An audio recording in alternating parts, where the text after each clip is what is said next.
Disciples.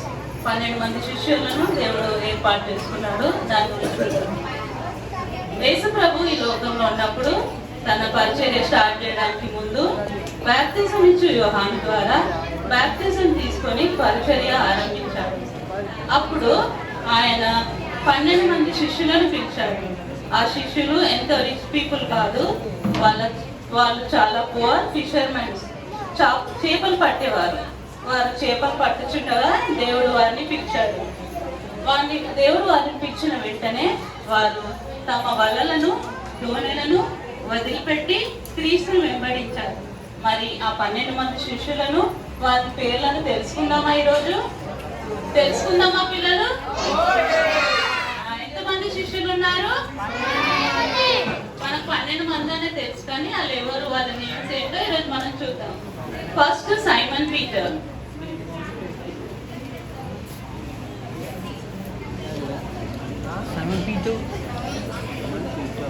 రెండవ శిష్యుడు Andrew. First ఎవరు పిల్లలు?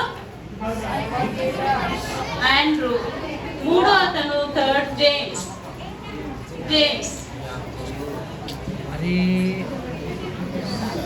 మీరు ఈరోజు 12 మంది శిష్యుల పేర్లు తెలుసుకోవాలని దాని గురించి మినిస్ట్రీ ఆఫ్ జీసస్ లెసన్ లో నుంచి 12 disciples names. Fourth John.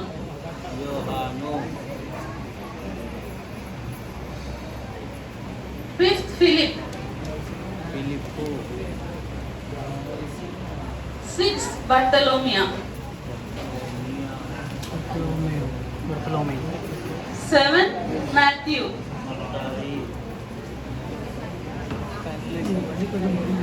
Eighth Thomas. Ninth James. చిన్న జేమ్స్. 10th సైమన్, కనానీయుడైన సీమోను. 11th తద్దితై. And last but not the least is correct, Judas. We all know only Judah, John, Peter, but there are many names. What is the first name? What is the first name? Second one? Andrew. No answers, louder. Second one? Andrew or Andrea. Okay. Third one? James. Fourth one? Fifth one? Philip. Sixth one? Seventh one? Eighth one? Ninth?